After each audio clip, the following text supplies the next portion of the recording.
बच्चों, जैसा कि आपको पता है कि राजस्थान में लॉकडाउन चल रहा है, जिसके चलते बोर्ड के विद्यार्थियों के लिए सामाजिक विज्ञान और गणित का पेपर शेष बन चुका है। आज हम लॉकडाउन के कारण शारदा बाल विद्या मंदिर माध्यमिक विद्यालय इंडिया द्वारा गणित विषय की ऑनलाइन क्लासेस शुरू कर रहे हैं, जिसमें आज हम पढ़ेंगे चैप्टर नंबर 6 त्रिकोणमितीय अनुपात।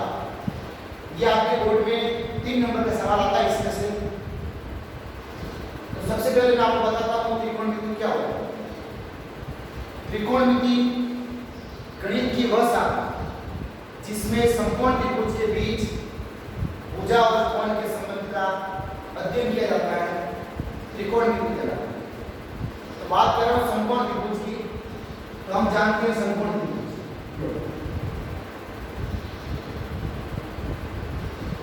ए बी सी, ये मेरे पास समकोण त्रिभुज है। यहाँ कोण भी समकोण है। समकोण त्रिभुज में 3 भुजाएं होती है, जिसमें 90 डिग्री के सामने वाली जो भुजा होती है वो कर्ण कहलाती है,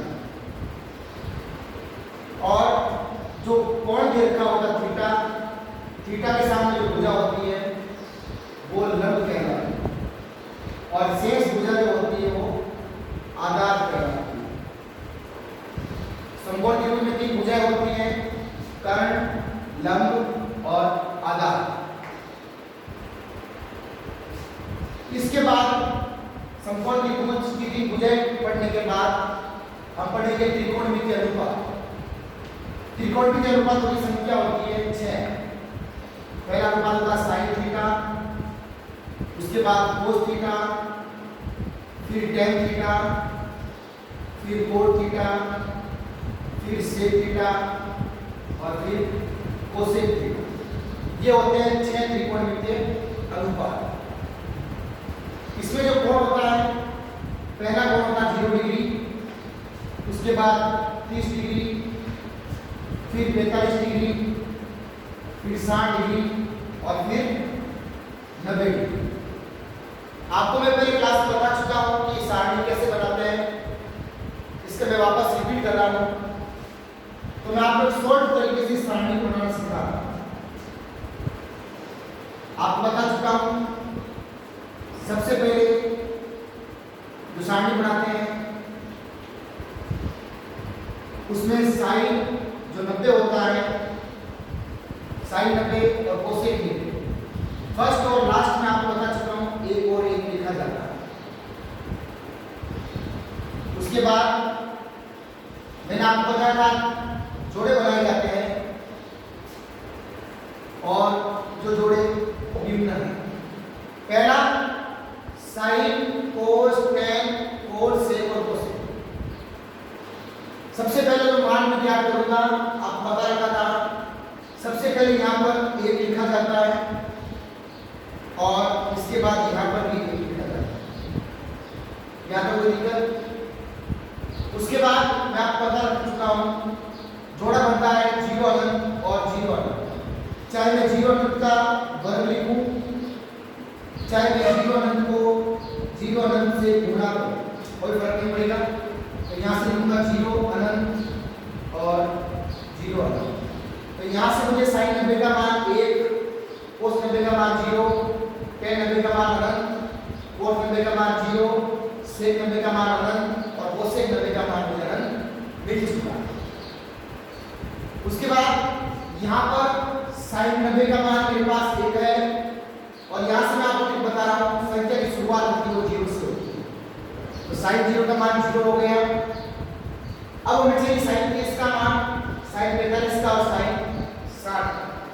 तो आपको बता चुका हूँ मैं, दूध की मात्रा लिखी हमने, तो दूध की 0 से जो मात्रा शुरू करेंगे और लास्ट 1 किलो रखेंगे, उसके बाद जो दूध की मात्रा होती छोटी वो होती है 1/4।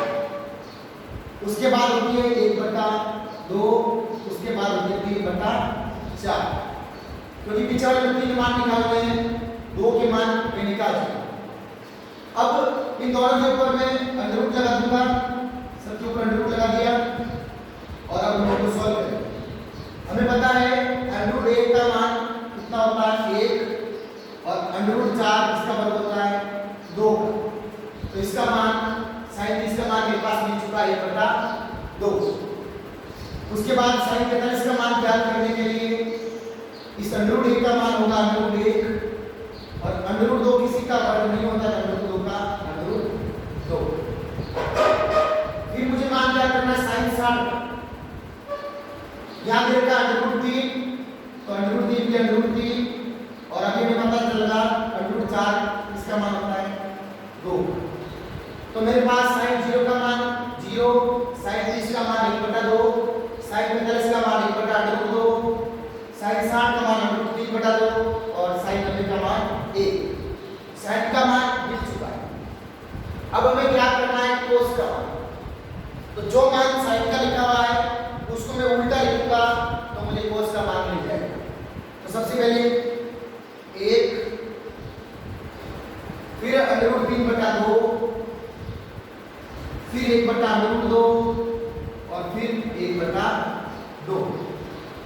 ये मान मुझे मिल चुका sin का और cos का। अब हमें मान ज्ञात करना है tan का। सूत्र होता है tan का मान कैसे ज्ञात करते हैं। यदि मैं tan थीटा का मान मुझे ज्ञात करना है तो मैं sin थीटा में cos थीटा का भाग लगाऊंगा तो मुझे tan थीटा मिलता। यानी sin 0 का मान 1 के अंदर लगाना है तो यहाँ पर आएगा 0, फिर 1/2 और 1/2 का अंदर भाग लगाना है √3/2 का। तो कैसे लगाएंगे भाग, ये 1/2 और हमें भाग लगाना है √3/2 का। 1/2 का 1/2 या निशान भाग का है। अगर मैं निशान चेंज करूंगा गुणेगा तो अगली संख्या उल्टी हो जाएगी। 2/√3 यहाँ 2 से 2 कैंसिल हो गए, पीछे बच गया 1/√3। तो यहाँ से tan 30 का मान मुझे मिल चुका 1/√3। उसके बाद 1/√2 का भाग 1/√2 में जब लगाते हैं तो 1 आता है, इसका मान लिख दिया मैंने 1। और कैसे 1 आता है आप मेरा 1/√2 और भाग लगाना है मुझे 1/√2 का 1/√2 का 1/√2 निशान चेंज होगा गुणेगा तो अगली संख्या उल्टी √2/1। √2 को 1 से गुणा किया तो √2 को 1 से किया तो √2 का भाग √2 में 1 हुआ, इसलिए यहाँ पर 1 आया है। फिर हम √3/2 के अंदर भाग लगाएंगे 1/2 का तो आएगा √3।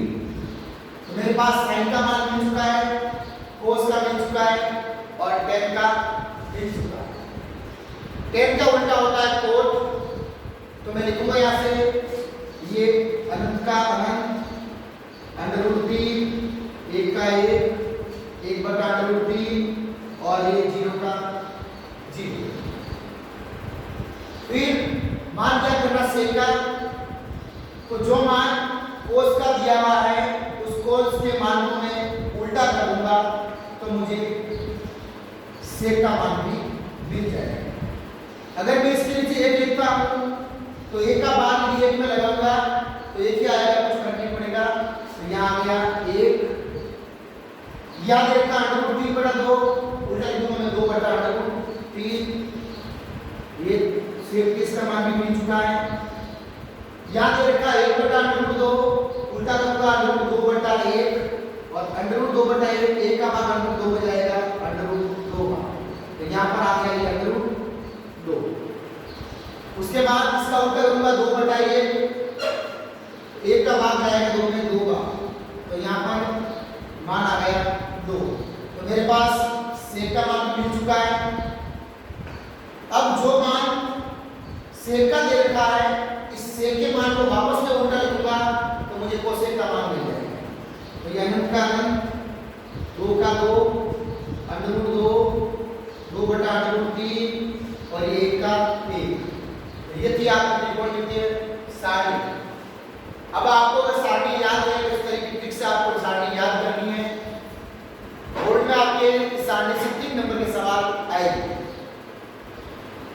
उसके बाद मैं आपकी साधारण जानकारी और दे देता हूं।